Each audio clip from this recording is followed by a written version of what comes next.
I'll do a little OBS recording. I haven't used this program in ages. It's weird because I was so hot and heavy into doing this sort of stuff at one point. I've got something hanging from the ceiling to use as a backdrop and all this dumb stuff I got into in the heat of thinking. I imagine there's a lot of people that got kind of heated up about the idea of their internet presence or their YouTube presence. And then things happened like being depersoned on such a regular basis for either opinions or being too successful. YouTube, I guess, just got tired of handing out all the little checks, and all of a sudden it was like, are you sure you really want to be on our platform? And it was, well, you can be on our platform, but your status has now changed. We've decided. You had all these people mystified by, it was so good, why did you change it? And it was like, well, money is it. So I'm working on an Inktober, and I've these have got to be good enough. I'm doing it on a really nice Bristol, and they have to be good enough that I wouldn't be embarrassed to ask for like 20 bucks for them, because I plan on selling them kind of like in little groups, little bundles. Right now I'm using a kind of a blunt object. See if I got a sharper one. Gotta wait. Oh, let's try this one. Yeah. Well, you know, for consistency now I've got to go with the one I started with. And that's the deal. It's now a look, which is fine.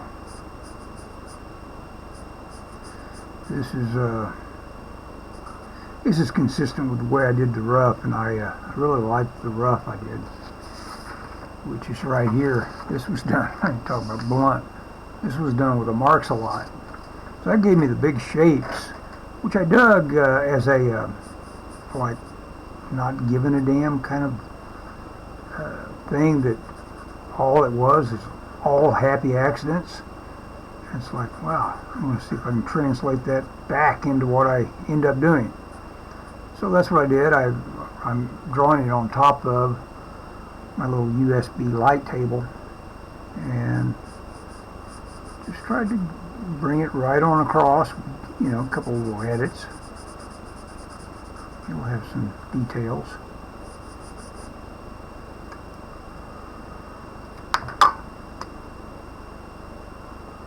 But it's happy accidents, man. That's what happens when you just keep your ears open for stuff. I guess if you're a musician playing along and saying, hey, what'd you just do then? You know, that sort of stuff. Take a note. And of course that old rummy notion about why you charge so much for your work as an artist, because not for the fact it took you 10 minutes to do it. You aren't charging people for your ability to do things in 10 minutes. You're charging people for the, oh, you know, the years it took you to be where you can do something that looks worth a damn in 10 minutes. That's what you're charging for. Otherwise, you know, they'd let anybody do it. Good old Marks-a-Lot. By golly, those accidents will come back in a hurry if I use this much longer.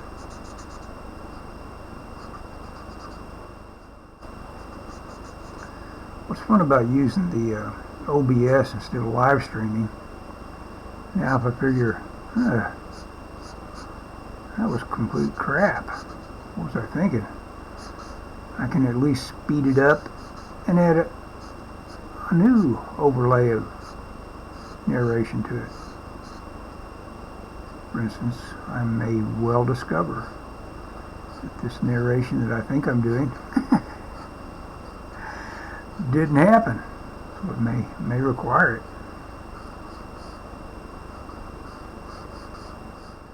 I hear that. You hear that a lot on people that try to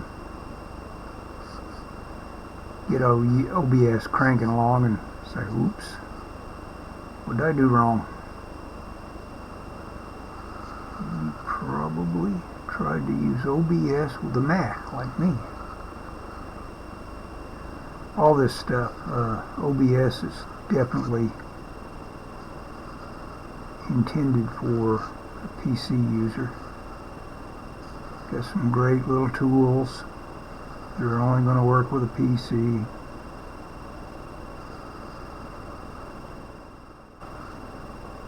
I think it's called Virtual Cam, which I'd really like to have, which would mean I could live stream with OBS with all the little bells and whistles of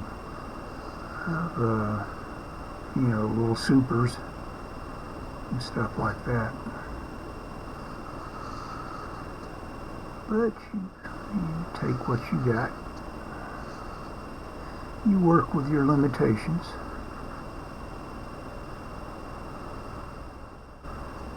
If you're lucky, your limitations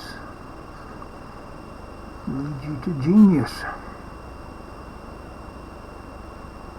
Hasn't happened for myself yet, but I'm waiting.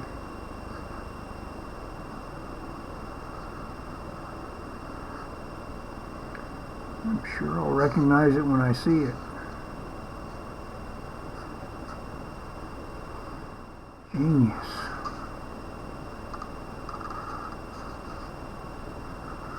You're in the presence. I'll know it.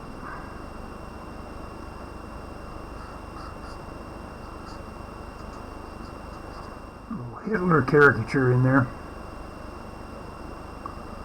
Yeah, I think it's back. It's about time to start thinking about some detail again, or at least changing markers. I want to get all the big fills here, so I can kind of, the big shapes. This is how you'd start in a wall painting. You get all your big dark shapes going. I never will. I wish I could think of his name off the top of my head. He's a fairly well-known instructor of painting, and his own paintings are really well sought after and all that. So I had him for an instructor at the old California Institute of Arts. That so many great instructors like Watts and a few others have come out of the tradition of it, the whole Riley method kind of thing.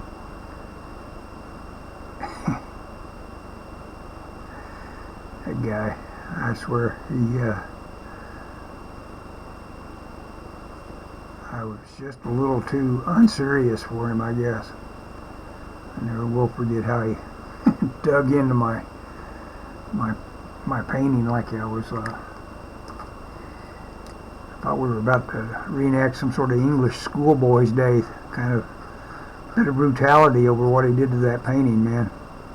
He dug into that thing and just did all the dark shapes, shadows. I thought, good Lord. But it's the way you do it. You just say, here's your shadows, here's your shadow shapes. And then I dealt with it, and it was like, okay, well, I kind of get it. Which, that's what an instructor does, right? Even though, I mean, you got people that, you get different thicknesses of skins on what you can walk up and do to a person's piece of art. I've always never had the confidence of what I could do as a painter worry too much about somebody destroying one of my paintings. But it wasn't destroyed. That was the point. He just went back to the ground it needed to be on and put it back on the ground. It's just, you know, just a little bit of portraiture or something I was doing. I usually went for a full figure if I had a model in front of me. I would sometimes focus in on a little portrait. But for the most part, if somebody's gone to the trouble getting naked in front of me, I just go ahead and draw their figure.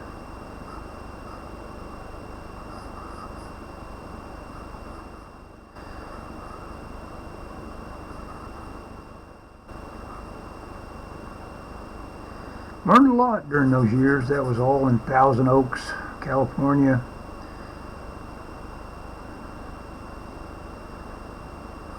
There was a great bunch of little crew of guys that were all really doing their thing. There was a couple of them on levels that are, we're talking about award-winning levels, and their names may escape me for a while here. Maybe they'll come to me as I talk about it.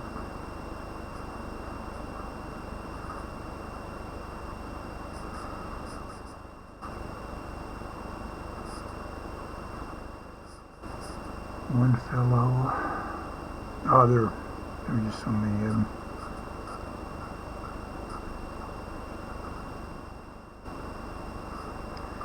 We used to always go for burgers. Kind of close to that area where that one guy went nuts and walked in and shot everybody. Forget what the little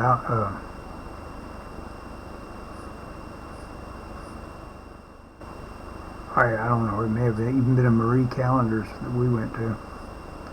It was something like that. I don't think it was a Marie Callender's.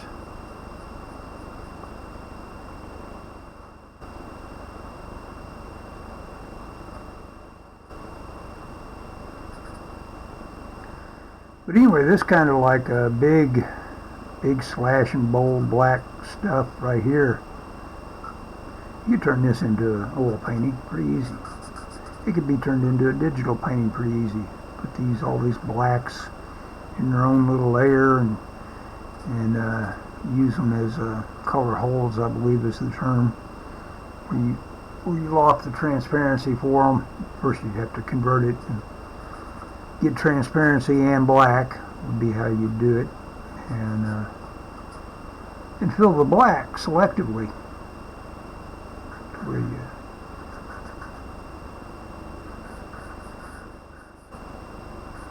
that's kind of a 101 on digital painting. Let's draw Hitler. Let's draw Hitler. That's something Bob Ross never said.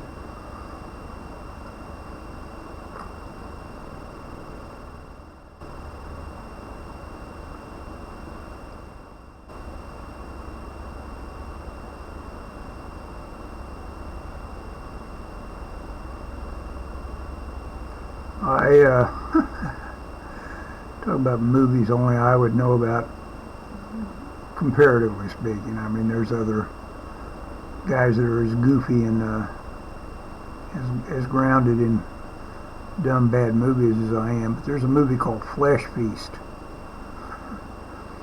where Veronica Lake, who I just saw recently in Glass Key, it's her last, you could say her last big moment. I think it was her last role. It's down in Florida, down in the fellow that did 2000 Maniacs. That kind of cinematography. I don't know, you can just tell a cheesy movie that's been shot in Florida. It just somehow says Florida. I couldn't put my finger on all the qualities about it. But so anyway, Flesh Feast. we understand that Veronica Lake is working on this amazing technology that allows for the use of maggots to go in and kind of like sculpt in a way that unheard of before in terms of like plastic surgery and stuff. And sure enough, the last 15 minutes, Hitler shows up for his new identity. He's been being kept down in Brazil or wherever he was. In Veronica Lake, I'll just run it for you. She's of course a Holocaust survivor. Or, yeah, maybe she's related to somebody. Back then, I guess you'd probably just have Holocaust survivors still very ambulatory. So she's got Hitler there in this little vat of maggots. And she just kind of like sticks the clutch in on it and lets them eat him alive. Of course, it was a long haul getting there.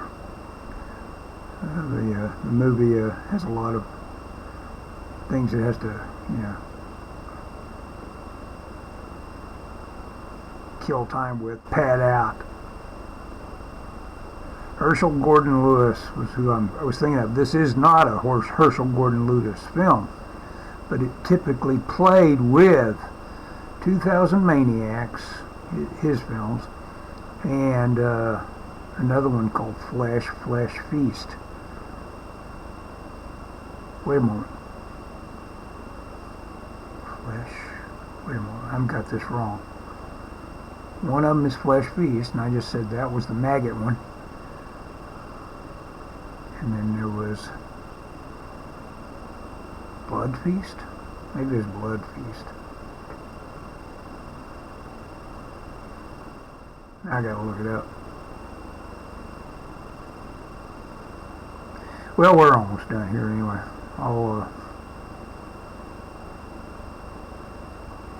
This will look something like this. Do a couple more things to it. Yeah, I'll just hang with it.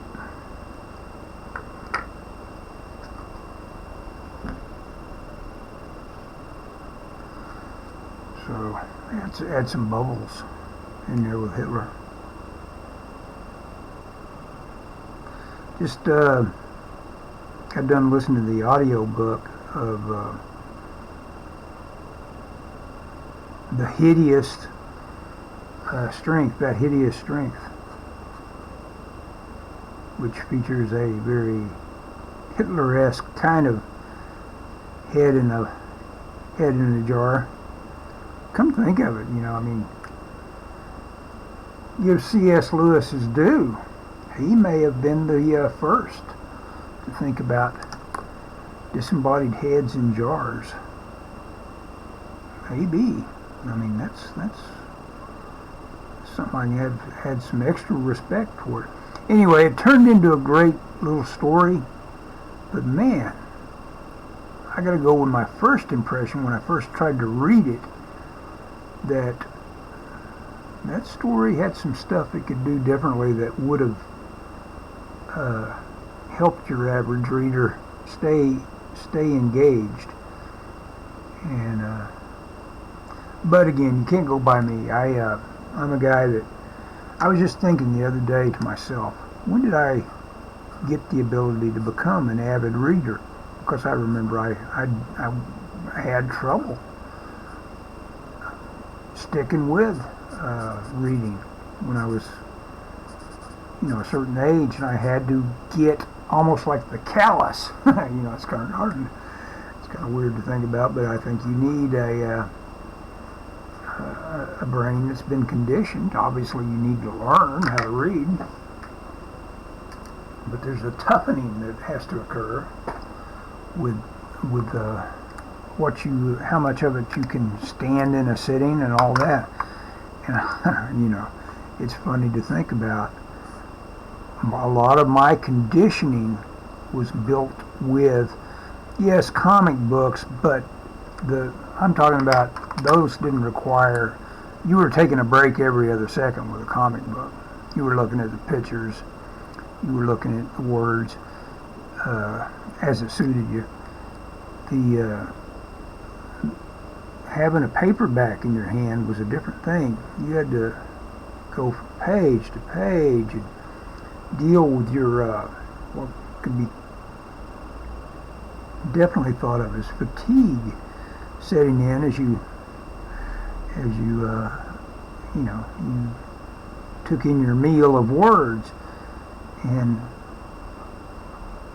I remember being very challenged by Doc Savage, and especially challenged by Edgar Rice Burroughs reading the Tarzans, which is, now seems like, what level were you?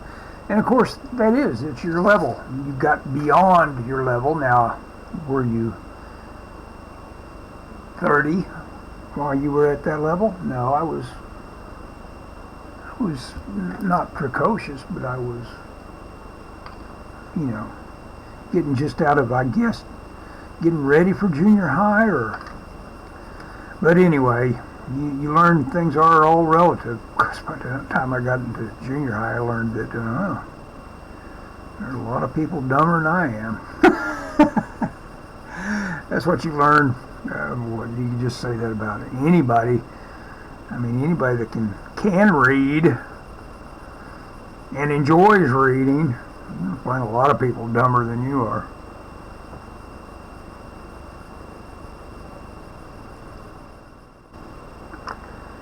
Yep, of course, dumb people. What is there? Have they figured out that's a special class yet that has got some victim status to it? Maybe by now. Everybody always tries to accuse the other guy of possessing all of that quality, being dumb,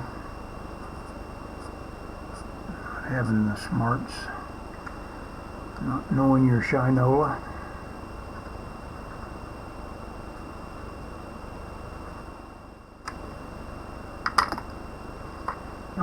It's good seeing the little thumbnail here on it.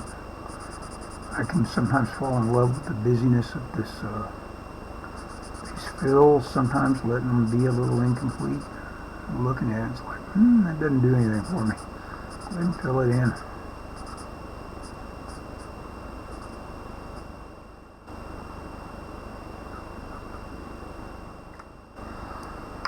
There we go, Batman with an axe. Coming at Adolf. I ordinarily love me some Philip K. Dick. I have yet to get started on Man in the High Castle, and I've buzzed by it a couple times now. I'm trying to cheat in terms of like getting interested in it. Went to the third season, and that way at least I got a whole lot of synopsis, so I get it. I get what it's about, but I just haven't decided it's for me, which is weird because I am one of those kind of guys that once I get into something like that, I'll watch every bit of it. The thing I've just had arrive in the mail is this thing. Taza, Son of Cochise, directed by this guy, Douglas Sirk, who works with, now of course we're talking about the cinematography, but I guess it's what he wanted out of all his films, which is these super saturated palettes, which I instantly dug. I couldn't believe I was watching something that, it goes beyond saying, I'm a guy and I watch the stupidest soap opera in the world and dug every second of it. It goes beyond just being a soap opera. It's the soap opera of it's the Nile of the soap operas. It's where all soap operas come from. And Cirque, when he was discussing what it is he does, he just talks about, what he is aiming for is to heighten, and he was called, it was melodrama, and few people that talk about it actually manage to pull off what he does with it. And every second is some sort of weird heightened emotional moment. Now think about what you want from your movies, and you might be like me, you're laughing at yourself at the manipulation that's going on to be watching something and be feeling what he's wanting you to feel during these films, because they are so manipulative in terms of like never giving you a break and saying, okay, now you will feel empathy for this woman that's been a widow and now is attracted to Rock Hudson, but social conventions make her self-conscious about marrying beneath her. That would be written on the wind. No, wrong. That would be all that heaven allows. Written on the wind is the better one, because that one, the personal emotions actually hit home in a way that wouldn't otherwise. My brother had a bad drinking problem, and the character of Robert Stack is this total rich kid mess that completely self-destructs during the course of the movie. And his emotional roller coaster is what we go on for the most part. Well, no, that's the deal. Everybody, you're going on everybody's roller coaster of emotions in these Cirque movies. So anyway, there's a recommendation. Catch up with those if you've never seen them. You, Hitler, you're dead.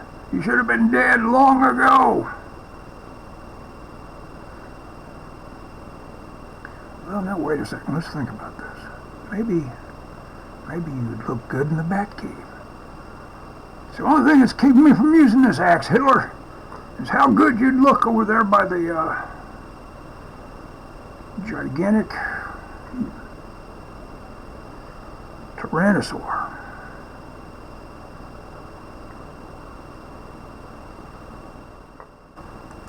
You hear me, Hitler? I don't want you stepping out of line. I'll sign it now. Oops. This has been happening to these Sharpies. I'll pull it loose, and the whole thing will fly apart. Hey, look at that. Those flip over in some way. Yeah, I'll throw that one away. Yuck. Yeah. I like the pigment on Sharpies.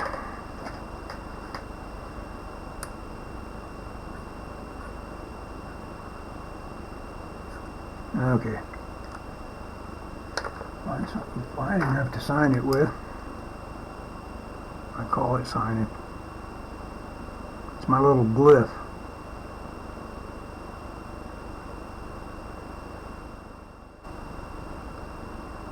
Inktober. I think it's number 8. The end. Thanks for watching.